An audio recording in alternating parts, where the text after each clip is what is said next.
What's up, fellow Magic fans? My name is Malte. Today we are learning the classic card change, which was originally taught in the expert at the card table, which I can only recommend to all of you guys. However, I've tried to put my own twist at this change. So yeah, we are going to learn the result of that today. So let's jump right into it. So you have seen what the change itself looks like in the preview, and now we are going to learn it. It's something like this. And yeah, to begin with, you should grab a deck of cards.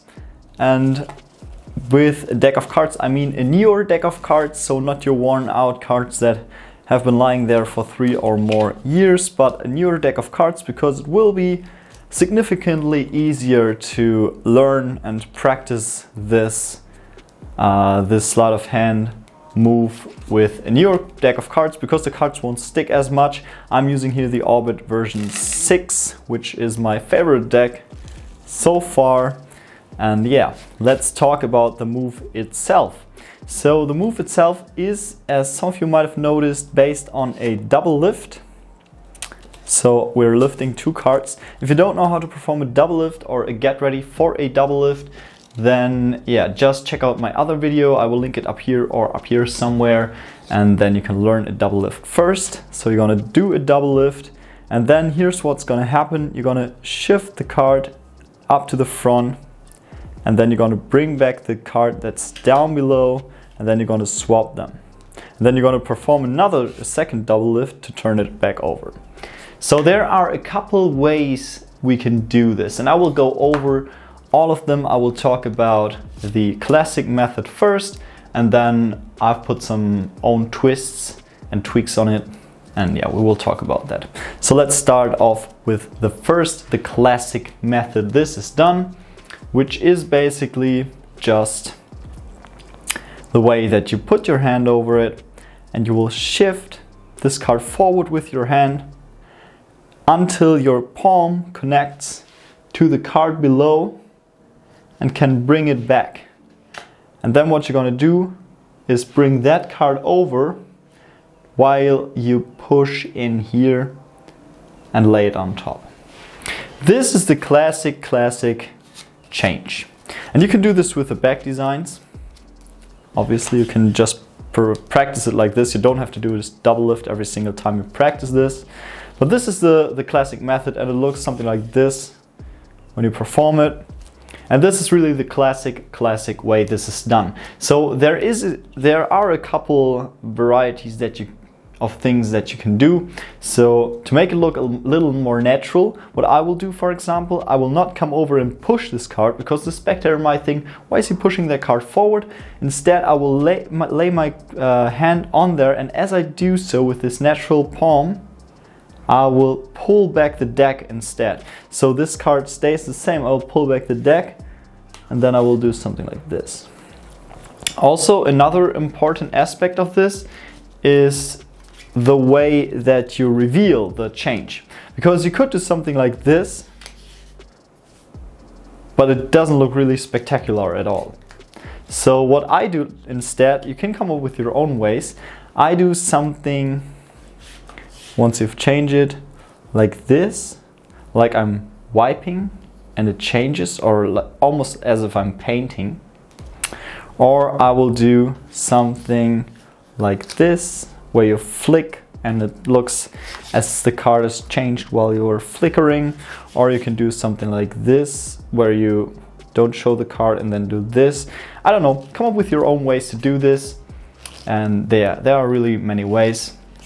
But let's go a little bit more deeper into the slide itself and how to hold your hands. Alright, so I will do this for left and right-handed persons, because I'm myself left-handed, and I know the struggle when you have a magic tutorial that's not on your side and you have to redirect everything. So yeah, you will now see a split screen.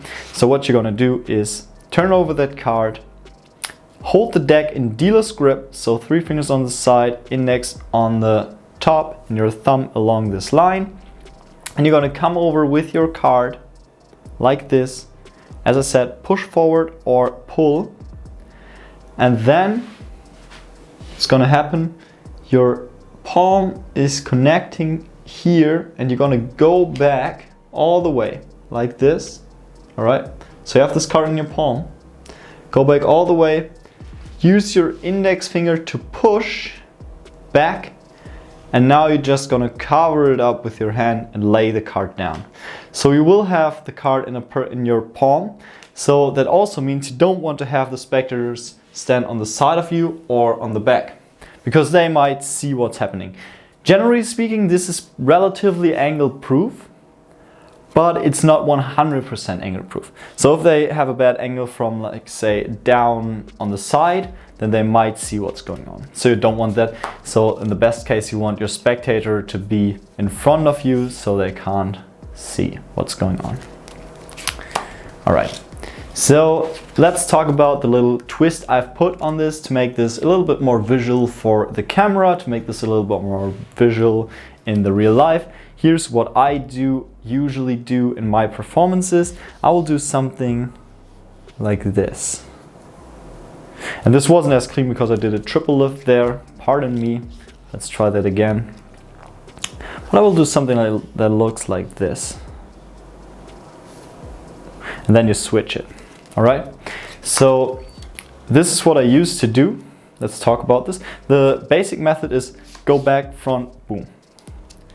But my method is a little different. It uses a little bit more motion. So I go back, palm this card, and I have this, and I can move freely here. As you can see, I can move anywhere without you seeing the palmed card.